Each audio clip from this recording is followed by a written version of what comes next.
स्वागत है आप सभी का advocate chamber for legal help में। और आज हम जिस टॉपिक पर बात करने वाले हैं उसे गिफ्ट या दान कहते हैं। आम जीवन का एक हिस्सा होता है। किसी संपत्ति का दान किसी दूसरे व्यक्ति को किया जाता है। दान में कोई भी प्रतिफल नहीं होता है। जैसे हम किसी को उसके जन्मदिन पर कोई वस्तु देते हैं तब उसके बदले में उससे कुछ नहीं लेते, यही दान कहलाता है।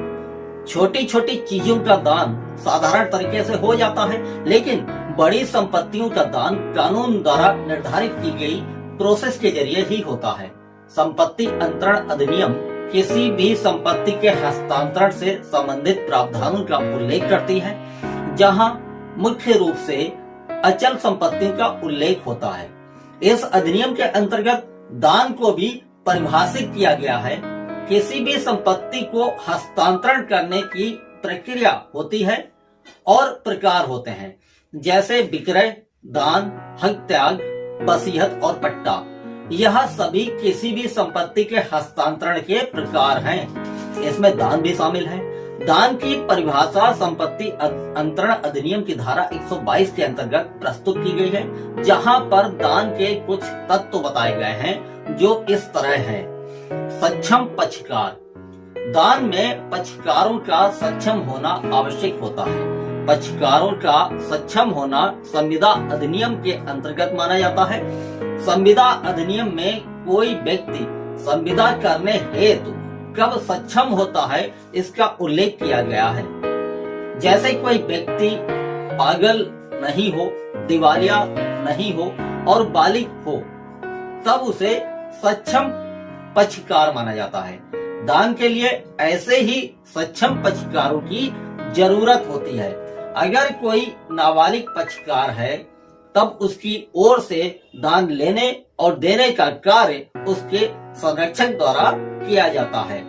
दान लेने वाले की स्वीकृति, दान में दानदाता की स्वीकृति ही जरूरी नहीं है, बल्कि उस व्यक्ति की स्वीकृति भी चाहिए जिस व्यक्ति को दान किया जा रहा है।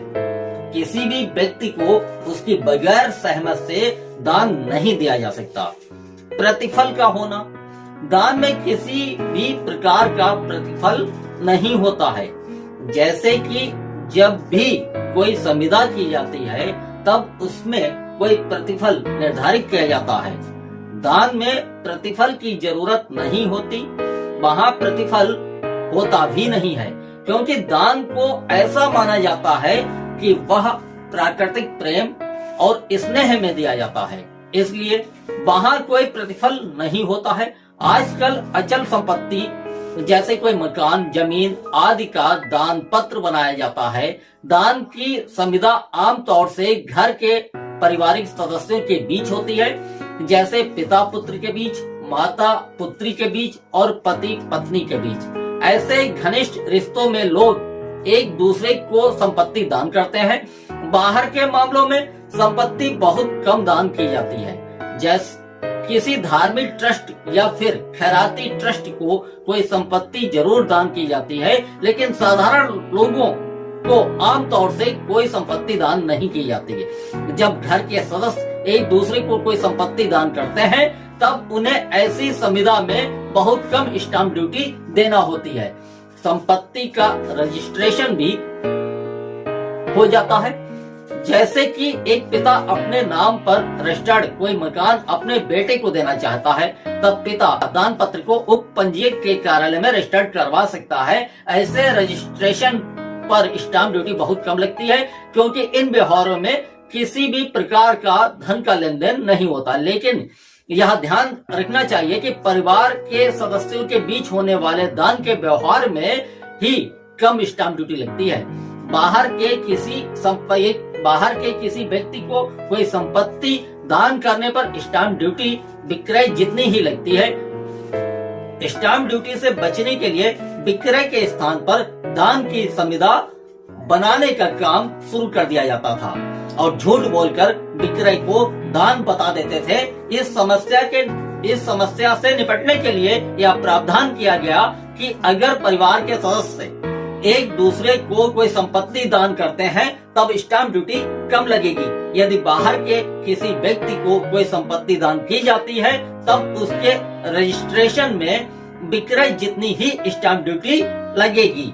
आपको बता दें, दान किसी भी चल और अचल संपत्ति का किया जा सकता है। चल संपत्ति में दान पत्र का रजिस्ट्रेशन आवश्यक नहीं होता है, लेकिन अचल संपत्ति के मामले में दान पत्र का रजिस्टर्ड होना बेहद जरूरी है।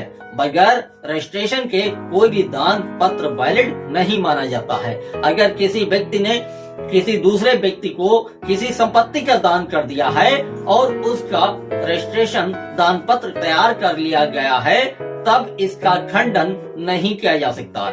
अब दान देने वाले दाता किसी भी स्थिति में संपत्ति को वापस प्राप्त नहीं कर सकता। वसीयत की तरह दान का खंडन नहीं किया जा सकता है। वसीयत का कोई भी व्यक्ति बार बार खंडन कर सकता है, जबकि दान का खंडन नहीं होता है। एक बार दान पत्र लिख दिया गया तब वह दान पत्र सदा के लिए माना जाएगा। भार युक्त संपत्ति, कोई भी भार युक्त संपत्ति जिस पर किसी प्रकार का कोई कर्ज है, कोई योजना है, ऐसी संपत्ति का दान नहीं किया जा सकता। पहले उस संपत्ति का कर्ज चुकाना पड़ता है, फिर उस संपत्ति का दान किया जाएगा। अगर संपत्ति पर कोई भार है और उसका दान कर दिया जाता है तब ऐसा दान अवैध माना जाता है। हम रुकेंगे एक छोटे से ब्रेक के लिए और फिर वापस आते हैं ब्रेक के बाद। हम पहुंचाएंगे आप तक कानून की हर जानकारी। आपके सवाल बनेंगे हमारी आवाज। आपके सवालों को हम देंगे एक नया मंच। कानून के हर पहलू का हम करेंगे मंथन। हर हालात में देंगे आपको कानून की जानकारी। ब्रेक के बाद स्वागत है आप सभी का। दान पत्र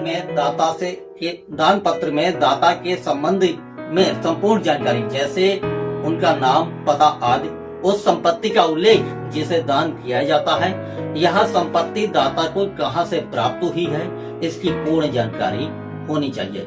जिस व्यक्ति को संपत्ति दान की जा रही है उस व्यक्ति की संपूर्ण जानकारी और इसी के साथ दोनों की स्वतंत्र सहमति का उल्लेख दान पत्र में किया जाना चाहिए।